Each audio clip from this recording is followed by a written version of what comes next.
તમારો ફોન તમારો ચહેરો ઓળખે છે, પણ કઈ રીતે? આ જાણીને તમે પણ ચોંકી જશો. રોજ તમે ફોન અનલોક કરો છો, ક્યારે વિચાર્યું કે તમારો ફોન તમને ઓળખે છે કઈ રીતે? તેને ખબર કઈ રીતે પડી છે કે આ હું જ છું? શું સાચેમાં ફોન આપણને જોઈ શકે છે? જ્યારે તમે ફોન અનલોક કરો છો, કેમેરો ઓપન કરીને ફોટો પાડો છો, ત્યારે ફક્ત ફોટો નથી પડતો, એ તમારા ચહેરાના 30,000 પોઈન્ટ નોટિસ કરે છે અને એક મેપ બનાવે છે.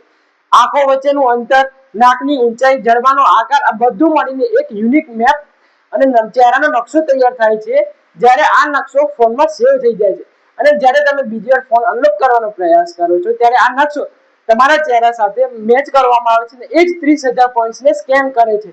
જો મેચ થઈ જાય તો ફોન અનલોક થાય છે, જો મેચ નથી થતો તો ફોન અનલોક થતો નથી.